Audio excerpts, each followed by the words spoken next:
Very hard to do everything for the community, but we can't individually. We don't have concierge service to clean your car off in snow. We don't have that. We have to work on all these problems, and that's what we're trying to resolve for the community. We're trying very hard to solve all the problems. That's why we open these meetings up. These are suggestions. We'll take them all into consideration and think about them. Now, the other question you had was... the architect. Well, the Joe's committee is going to work on that because we have people on that committee who have that ability. So we know they can do that work. You asked about the acreage. There's, Nanette, there's 2.12 acres involved.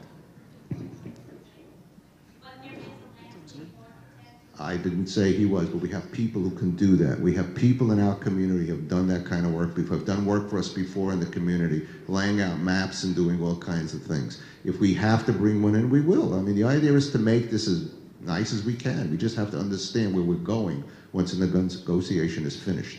And we'll do that. We're trying to do that as quickly as possible. We have no idea when it's going to be.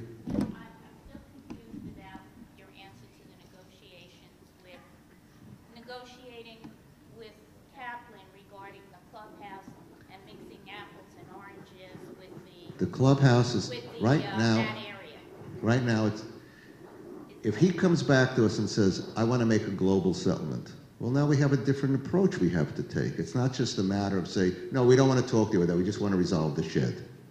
We have another thing to do. The clubhouse is a major issue here. We have to resolve that issue as well. I'm not saying he's going to do that. He may not, he probably won't want to do that. He'll probably just want to resolve the shed issue as quickly as he can. He doesn't want to probably move that shed because it's a cost to him, so he doesn't want to move it off there. He doesn't want to do it. So we have to negotiate what's going to happen. If court says he has to leave the premises by April 6th. At the same time, we have to bring down our trailer and move it by April 6th. So now you tell me, where are we having our offices? Is it going to be your apartment, my house? Where are we doing it? No, I'm not being facetious. So what we have to do, so it's a negotiation. We don't want to take our shed down, and he doesn't want to take his shed down. We don't want to take our trailer down. So it's all a matter of going over all this and really trying to negotiate with the best thing we can do for the community. We've talked about this in the past, that our trailer would have to go also because there's no certificate of occupancy. But we talked about renting a store off grounds to have the clerks work. I see nothing wrong with that. It should be a very long time. According to our lawyer, that it should take another 6 months, 7 months for the appellate division to make a decision on the clubhouse. And that's about right, I think. I don't think that's a right time frame, Jack. Yeah, I mean, the appellate division may decide that Justice Pine's order granting us 77% of the clubhouse stands, but then we still have to go back and try the issue of, do we get the bathrooms? Do we get the kitchen? Do we get the card rooms? Do we get the pro shop? Do we get the pool? So it's not, the appellate division may decide in our favor that Justice Pines was correct, but there's still another issue about that, about how to do the 77-23%. Do we get the title to it and he pay us rent? Does he keep title and we pay him rent for our share? I mean, those are all issues that have yet to be resolved. They were supposed to be resolved by discussion between the two sides. We all know where that went. And if they were not resolved by early this year, then Justice Pines was supposed to have a trial.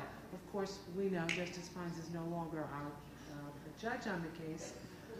So it's gone to another judge. We don't really know what's going to happen.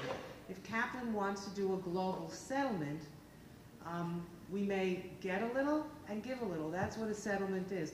But it would also free our HOA from all the huge legal fees we have.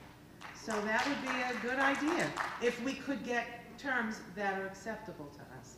Just think of the money that we're spending on lawyers that we could be spending on roofs or beautifying the shed property. So there are lots of issues that have to be considered, and you know, we're kind of in a bind right now. It's not 6 months. Hey, thanks, Susan. You're welcome. Judge Pine's decision, incidentally, that we own all of the upstairs, we own all of the downstairs, including the restaurant, but we don't own the kitchen. He owns the pro shop and the storage area. Now, I don't believe the appellate division will change Judge Pine's decision. That's my opinion. Yeah, so that means we'll have... It was a four. Let's move on. Next question. In view of the fact that it's almost next to impossible to structurally change the bylaws, which we've had experience with, why not make a house rule? You guys should make a house rule that anyone running for the board, it is recommended that they be full-time residents and not part-time residents in Hungry Horse, Montana, or Frostbite, Indiana, or Miami. So you guys suffered through the winter with us. I mean, if you go away for a few weeks, fine. But you could recommend that this board, it's a house rule, does not recommend that you vote for, you know, John Smith because he's not a full-time resident of this community. Yet we got a lot of emails from an absent board member that's not even here today, yet from a distance of probably 1,300 miles, he's able to say all kinds of nasty things about this sitting board, even though he's not present.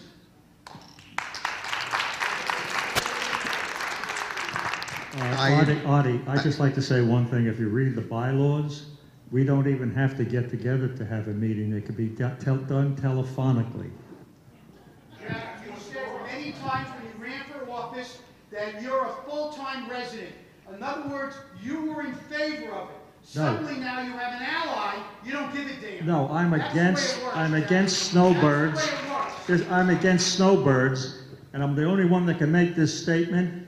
Come June, if I'm voted out, I will have been on 96 straight boards. I never missed a meeting in 8 years. But Mike's missed 97 days in Florida now, and last year he was 94 days. That's correct. Very good. That's what you do. You care about you. And I care about the people, too. I've done more than you've done, Joe. Let me go back. I think I made an announcement at the beginning. I made an announcement at the beginning about composure. Let's try to get back to composure. Okay. Number 20. Good evening. My name is Mel Weinfeld, Bardini Drive. I read the minutes from February. We're not taking any questions for people beginning with an M. I'm sorry. No. Well, it changes the tenure of the meeting, Okay. and it puts it in a different direction because the meeting seems to be about one thing. Right. Go ahead. Gutters and leaders. You say the project is almost completed or is completed. In the How much of the apartments. community was gutted and leaded? How many? The project that was originally set up was for the condos only. That was first phase. It was a total of 368 units, and we have completed all those units. And now the next phase will start, which will most probably be the quads. Are you going to replace them with 6-inch leaders and gutters? When it's done, yes, it will be. And the situation will be part of the discussion, as we said with Mr. Cohn, as to how we do it correctly and how we go ahead at the same time using ice and water damming, and then go ahead and it'll be tied in to... But I don't know that the gutters or the leaders themselves play an active part in ice damming. We had ice damming where I used to live. Correct. What happens is once the snow falls and the gutter fills up, That's correct. But moisture's we're got not nowhere to going go. ahead and we're not replacing gutters and leaders when we should be replacing gutters, leaders, fascia, and wrapping the bottom 2 feet. 2 feet. Of, yeah. That's correct. But that's a huge, So we're huge not expense. doing, that's correct. We're not, that's why we said we're doing 2 prototype quads this year.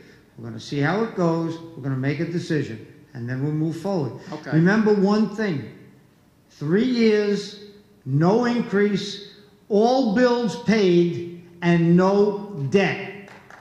Don't forget that for this community. I will. 0 debt, I will. all bills current. Okay, Thank you. I understand that. So now we go to street signs. You bought 26 street signs for $7,500. That's $300 a street sign. Okay. How many street signs do you need for the community? 100. How many? 100. 100. Okay, so that's $40,000 or $30,000? Could be. We did the Okay. first phase now, and then we'll go ahead, and then if everything. I don't know. Next You know, year we'll do another I'm set. not a and- financial expert, but I don't know how you can continue to spend money and not replenish it with anything. I don't understand. We said, last year, we put $300,000 into the capital reserve. This year, we've scheduled for $400,000 into the capital Understood. reserve. But you're probably undercapitalized for a community of this size. You know something? We'd all love to see $3 or $4 million in our capital reserve. Not that much. We've all spoken about it. Nobody has the courage. You face your demons and probably not wait, but you're going to wait. The wall and the fence, I don't understand that. Can you explain a little further? Well, You're talking about $360,000 for a new wall, a new fence, and something with the unmanned gate for another $50,000. yes. I mean, there's got to be a printing machine somewhere. We have tons of Confederate money, Yeah. old Deutschmarks. Well, what is a fence and a wall? What are we doing? All right. The fence runs from the edge of the property where you have the green fence now, The one that got hit by the car? you're hit by the car. That's the fence. If it's done the way the A&A committee came up with their procedure, what they want to use, that's what it runs. And they did their work. It's 350,000, 15,000, I think. Then I suggested, and the rest of the board suggested, that maybe once we do that, we should be able to close the unmanned gate in some way and make that pretty with a different kind of thing. So they did research on that, and they came up with, I think it was 50,000 or thereabouts, Lenny. But So you would do away with the unmanned gate?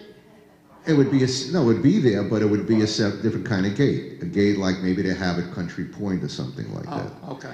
And that gate, maybe, if we wanted to keep it with security cameras and everything, we could close it at night at 9 o'clock, and you have to use the north and south gate. But that's stuff we're still working on. We don't know. Okay. But that has now been presented to the Finance and Budget Committee. They'll work with the A&A Committee to see if it's feasible. We don't know if it's feasible to do. So Is the that's what community going to be able to have any input into what's going on? I've heard enough from the community to know what the input is. So, but we want to. The process has to go forward. The A&A worked very hard on that. Lenny Anderson and Ken Zahn, the co-chairs, worked very hard on that.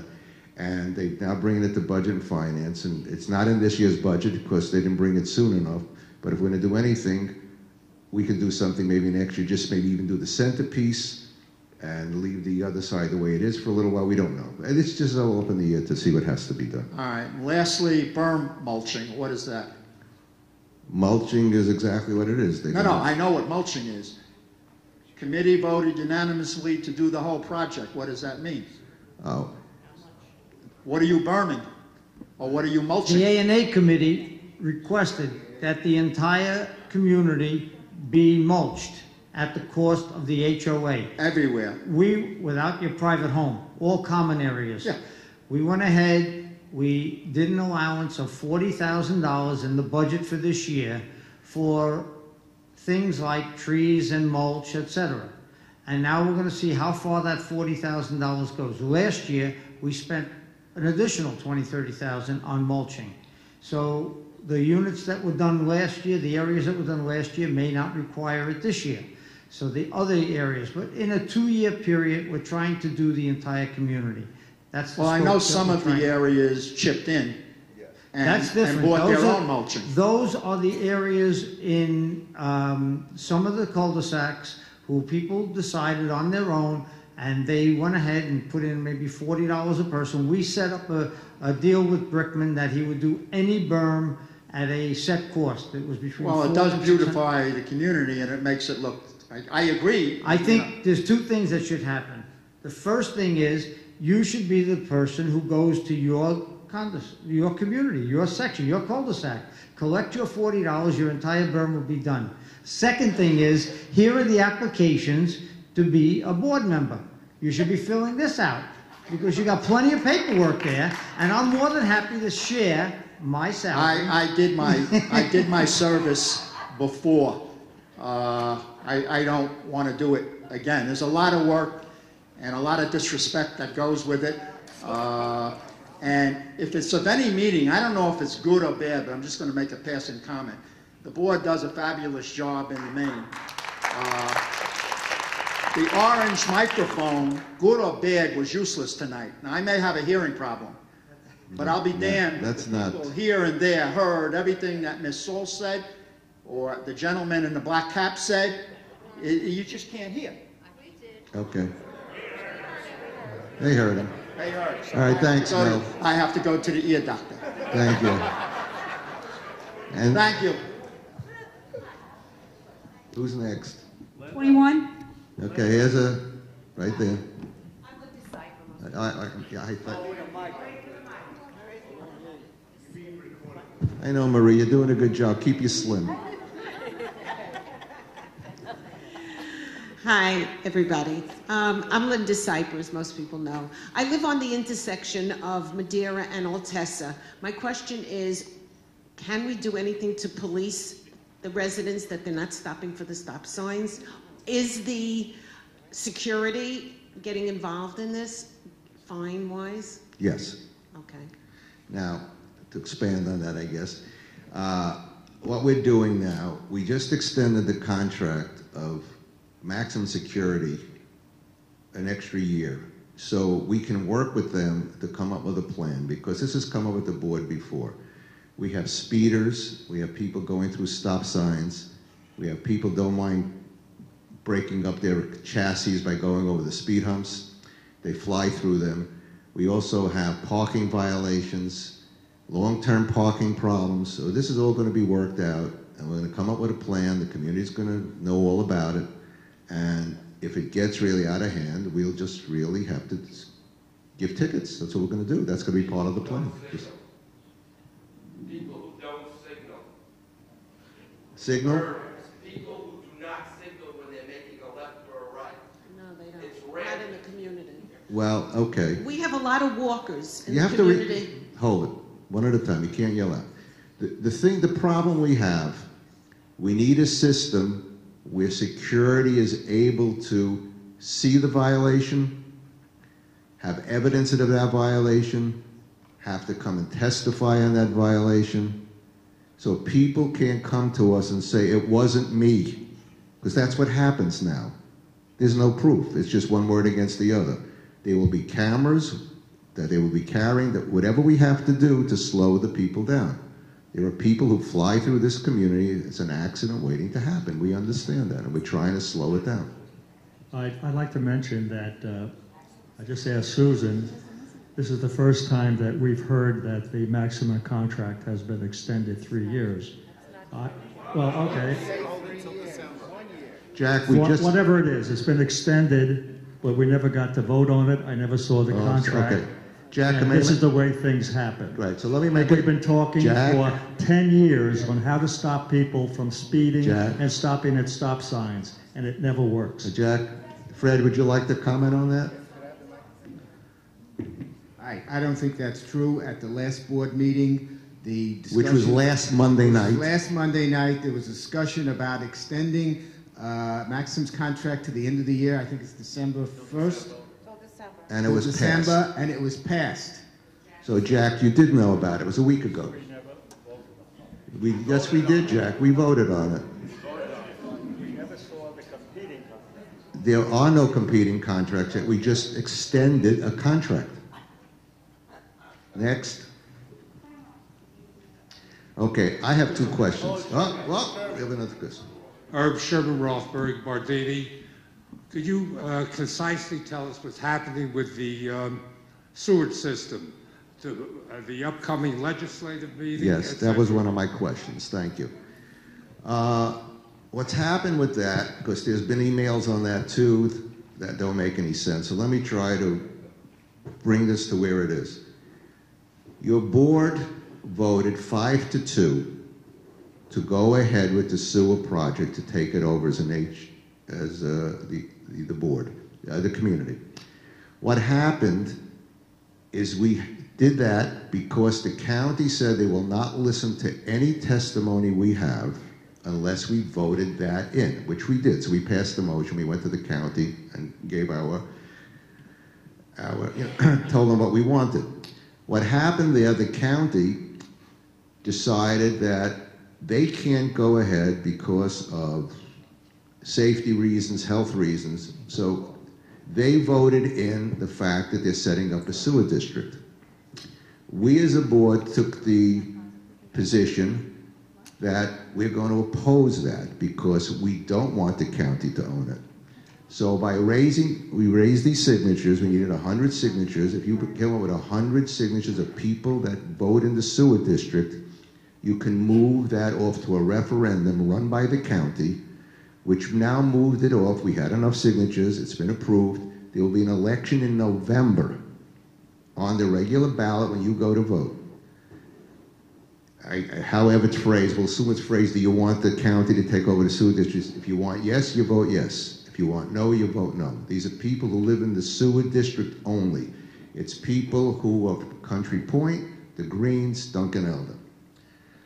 Now, what we accomplished is we saved the community $250,000 for the year just by pushing it off 1 year, because the operator that's running it now cannot walk away from it while it's in contention. He must run it. So that's what we've accomplished so far. If we come to the point in November, and that'll be discussed later on in the year, we should say we should vote down the county's vote because it should stay in private hands. If the county is no longer involved, the county is never bringing it up again. They will not bring it up again, so it'll be done. It stays with the current operator. Now, the current operator at that point cannot leave. He has to go to the county for an increase. He won't do that at this point because he doesn't want to open up his books and records because we don't know what's in there. He claims he's losing money. We doubt it. I mean, he's probably breaking even. So that's where we are at this point. That's where we are. So whatever happens, we've saved the community $250,000. Now, that $250,000 came out of your personal pocket because the bill would have come to you directly. It would no longer be as part of the common charges. And the way you would get money back would be reducing your common charges exactly the way you pay it. So the people who pay the lowest number of the common charges would get the least amount of credit towards the $479 a year that everybody would pay. The ones paying the higher common charge right now would get a greater discount. So the apartments would have been hit the worst because they pay the least amount right now of common charges. So we didn't want that. As I said, we're a community, we stick together, so we're fighting that, and we saved $250,000.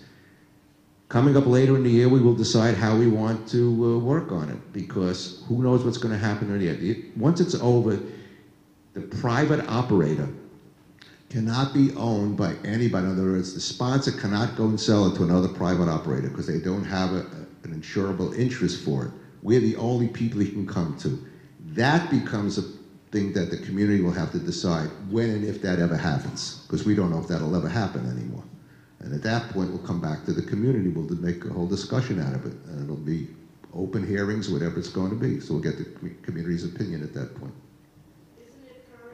Excuse me, the idea, every month that we forestall this, we save $30,000. So every day, $1,000 a day we can spend in our community that we're not spending for somebody else running our sewer treatment plant. That's part of the strategy with this. Thank you. And if the sponsor, who's running this plant now, stays with it, your costs remain the same. You'll not get an increase unless he applies for it. I would like to say that Joe says we're saving $1,000 a day, and that's true. But Joe wasn't on the board 3 years ago when Hamburger got up on this very stage and gave Jack Solomons full credit for bringing the best lawsuit we have, the sewer treatment plant. It was I who brought up the documents that started the lawsuit, where we were paying $55,000 a month and brought it down to $25,000. That's $360,000 a year. And yes, it's going to November. And my opinion is we should not take over the sewer treatment plant, because in the long run, you don't know what's going to happen. You have the ICC, the International Code Council, and I think it's anything can happen, and I believe in the long run, it'll cost us a lot more. All right, that's your opinion if we take over the sewer district. That's my opinion. Right, but we're not Entitled to discussing my it. opinion. But we're not discussing with taking over the sewer district. But since you brought up ICC, one of our community members, no, is Len Cohen, his name is, not Bob Resch, wrote something that he's against taking over the sewer plant because there's a new code in 2015, the ICC code, and he quoted something that Jack, of course, found somebody agrees with him, so he sent it out. So, of course, I called our resident professional engineer on our sewer treatment plant, Bob Resch, who was in Florida at the time, and he did his research. Bob, you want to come up and just tell everybody about it? Yeah, Bob. Hey, hello, everybody. I understand that this is more of an emotional issue than a technical issue. From the technical side, it's really not much of an issue. We have a good operator now. There are other good operators on Long Island. It's not a major issue. This is not a full sewage treatment plant. This just treats effluent. Sludge is pumped out of here and is taken to Suffolk County, Bergen Point plant, where the sewage, the sludge is treated, which is a more complicated treatment. Here we have settling tanks and we pump air through the effluent to try to reduce the amount of sludge. We have sand filters, and then we have leaching fields that are underground. But the ICC was mentioned, which is the International Code Council. I downloaded. It's basically this. This is the code for private sewage. The International Code Council does not have jurisdiction, but they make recommendations. 50 states adopt the requirements of the ICC. Okay, but they make little twists and turns. They're an advisory group, if you will. 50 states adopt most of what they have. So we're really under the jurisdiction of Suffolk County Sewer Authority. So that's what we have to deal with, and that's who the current operator deals with. Now, a couple of paragraphs were discussed, and a real issue did come up, but not the one that was mentioned in all these emails. What it says is, if there's no public sewer system, then new communities or buildings have to provide their own. And they have to meet the local codes and standards, which we have and we've done.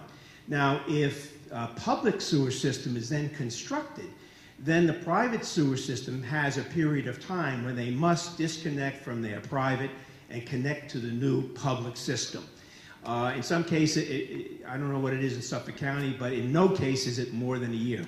So if Suffolk County were to decide to build a sewer system down Half Hollow Road to take it many, many miles down to the Bergen Point sewage treatment plant, we would have to, or the sponsor, someone would have to disconnect our sewage treatment plant and connect it to the new sewer system.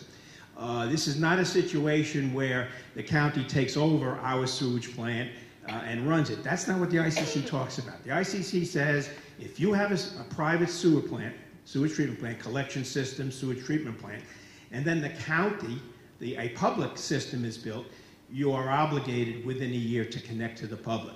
Now, the issue that wasn't brought up, that I see as an issue, somewhat of an issue, let's say the county decides to invest $300 million in a new sewer system that handles Melville and South Huntington and all the area around and carry sewer through Mains to Bergen Point.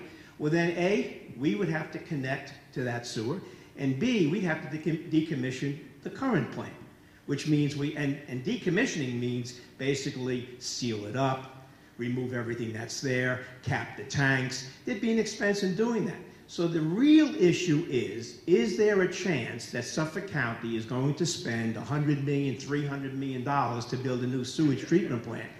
And that would cause us to decommission ours. I think the chances of that happening are nil. In these letters, I saw that somebody mentioned that Nassau County sold all their sewage treatment system. The sewers, the sewage treatment plants, they sold it because they have a budget problem. And they collected hundreds of millions of dollars from I forgot the name of the company, United Water, I think it is. And United Water paid Nassau County several $100 million, and now they run the entire sewage treatment plant. Now, they don't own it. They own it. They own it. They own it. They pay for it and they own it. And they are a for-profit company. It's a French company traded on the French stock exchange, and believe me, they're going to make a profit on it. Suffolk County, I don't believe, is in that situation where they're planning on selling their plants. But whatever the case is, right now we have our own sewage treatment plant, which we paid for. That's another issue. If Suffolk County were to decide to spend $300 million to build a new sewer system, you know, that's one thing. But to take over our plant and not pay a penny for it, we paid for it through the cost of our houses. Kaplan didn't pay it, didn't take it out of his pocket. Okay, it was a condition of him building the greens. He had to build that plant, and he put it in the price of all our houses. I just thought about this the other night. I mean, if Suffolk County would take it over, they ought to pay us for it. We paid for it already. Okay. I'm willing to answer any other questions. There was one other issue raised. There was in the emails, there was something called the gathering storm. And this talks, and I've addressed this issue before, about the aging sewage system in New York State. A lot of it was installed after World War II. Our system is new. It's not 13 years old yet. We have a new system here. We're state-of-the-art here, and it's very well run. We have a good operator. They also talked in this article about problems in New York City where the storm water is mixed with sewage. So when you have a major storm, millions of gallons of sewage is dumped into the rivers around New York City because they can't handle storm water and sewage in the sewage treatment plants in New York City. We don't mix our storm water and sewage here at the Greens. We have storm water that goes to the sumps, sewage that goes to the sewage treatment plant. So some of the concerns expressed in this article really don't apply to us. You know, I understand a lot of people are concerned because they don't understand. It's foreign to them, and I appreciate that, and I understand that.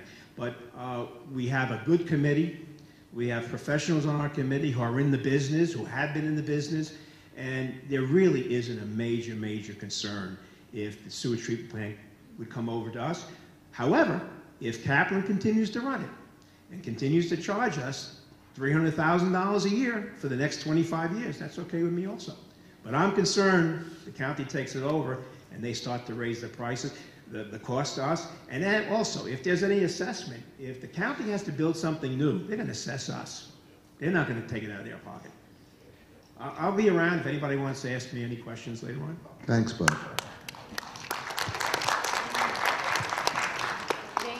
Number 22. Yes.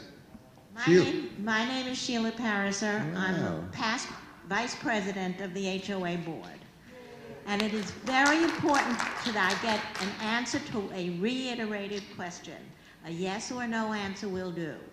Has the board further considered requiring that any member of the board, any board, including presidents of the 5 phase boards, not be snowbirds?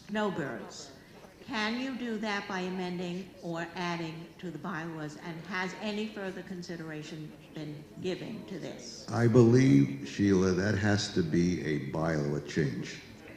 That cannot be, as Mel, I believe, I think it was Mel. Well, it's not in the bylaws. Can it be an addition to the bylaws? It is not in the bylaws. No, I understand, but there is nothing in the bylaws at this time stopping somebody from being a snowbird and on the board. It's up to the voters not to vote them in. I mean, that's what it comes down to. But I think that could be a bylaw change. We can make that a bylaw change.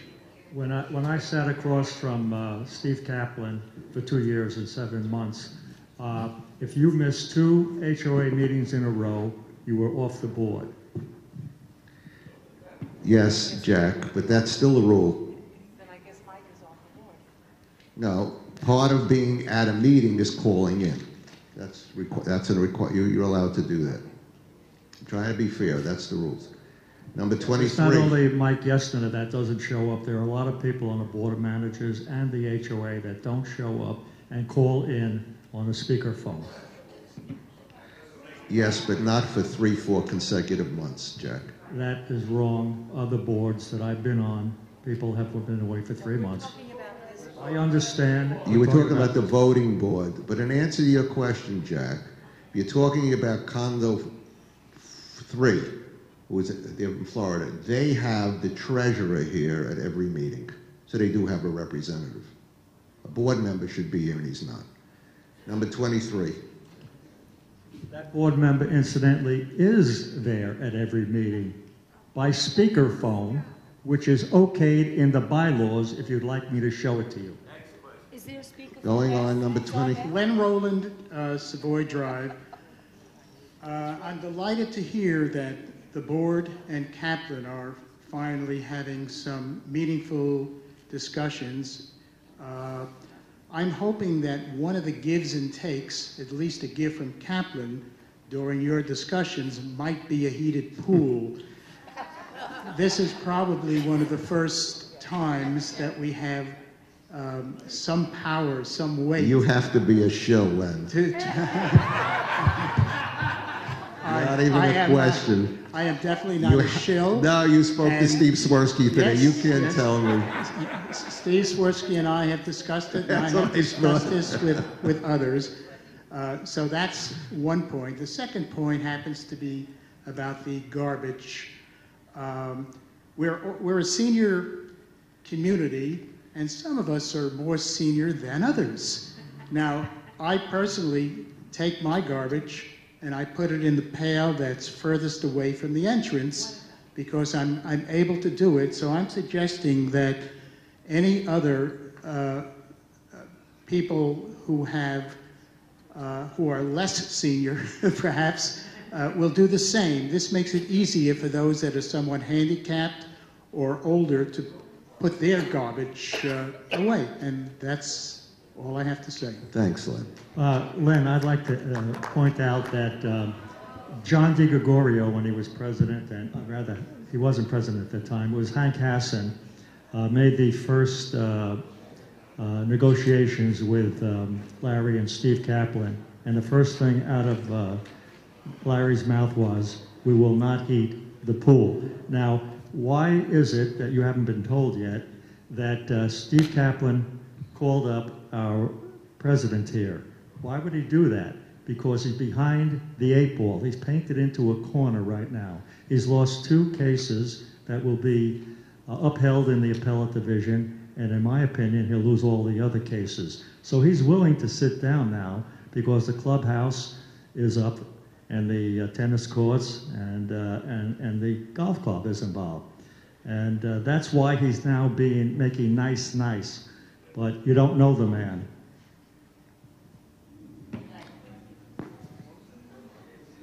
Harriet. I just want to say what we do know the board, and I have to say, a tremendous.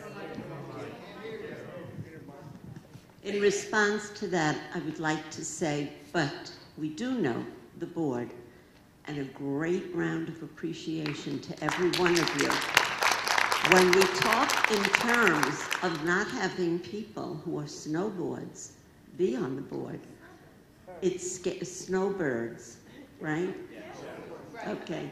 When we talk in terms of not having those people represent us on the board, it concerns me because I understand the con part of it, but then again, it is such a thankless job and such a wonderful job that the few of you do, that I'm saying, who wants to be on that board? We're even. I hope. Are these your signs that you put up? As the piano blocks the exit do not block sign. No, truly, I just want to say a round of applause to each and every one of you. You really earn our appreciation. Thank you. Thank you. Jane? I know that the time limit is up, so I'll say, hopefully this will be the last. I love Bob Resch. He's brilliant, one of the smartest people I know, but I have to say I disagree with him. But we'll get into that another time. Could you just, I also want to say, I'm very glad that Joe made the statement that he will, though not now, make the motion that we need to have more money in our coffers, because it looked like nobody would step up and do that because nobody wanted in the minutes that they were going to raise our costs. but we do need it, and I'd be glad to hear that. Could you just touch one more subject that I've gotten calls about?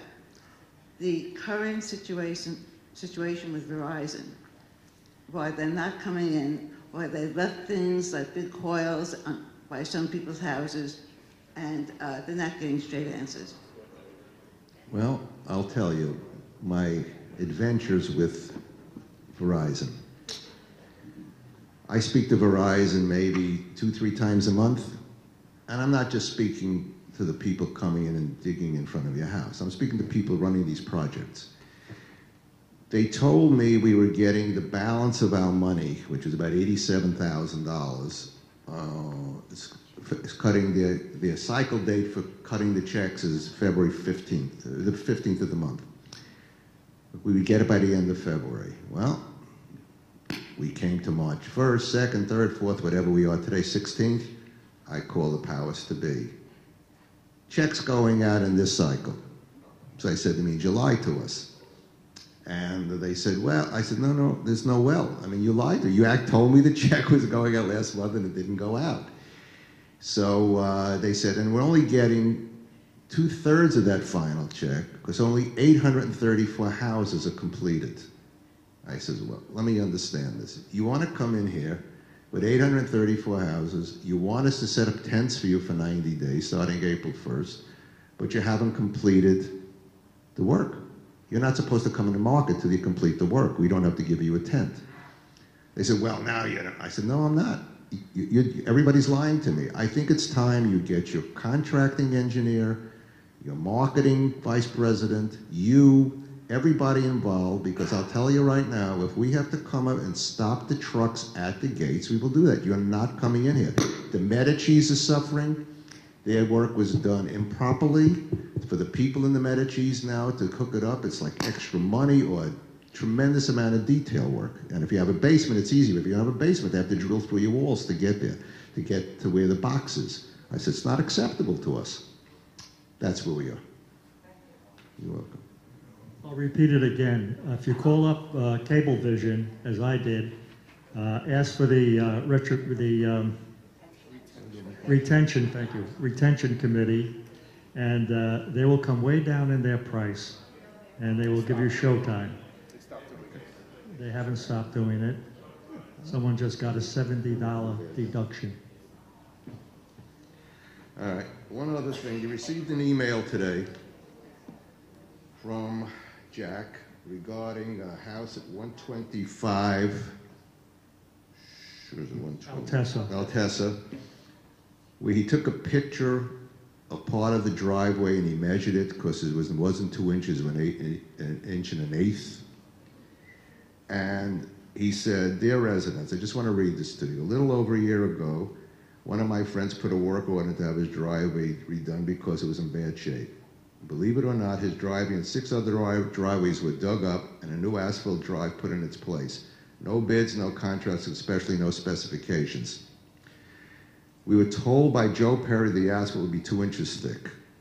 I would say that my friend's driveway is maybe a year old. So then he explains about he went and picked up this rock, took it home and measured it. I don't know if he put it back, but he took it home.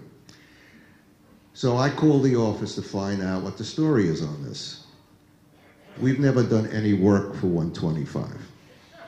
Okay? Joe Perry. Bet your resignation against that. It's Joe Hill. He's a friend of mine. Dug up that driveway, and I saw it. What's his name? Joe Hill. That's not 125, Jack. Joe Hill. Orbach lives at 125. Well, whoever it is. Oh, whoever it is. Well, Joe Hill. Whoever it Joe is. Hill's car was in the driveway. Whoever it is, Jack, right? Whoever it is. Captain Hill. Captain Hook. That was not 125, Jack. Captain Hook. Not 125? Whatever it was, I got Whatever it is. It's like everything else, Jack. Whatever it is. I'll stand by what I said. That. Good. Thank you. Thank you very much. Any other questions? I appreciate everybody coming tonight. Thank you very much.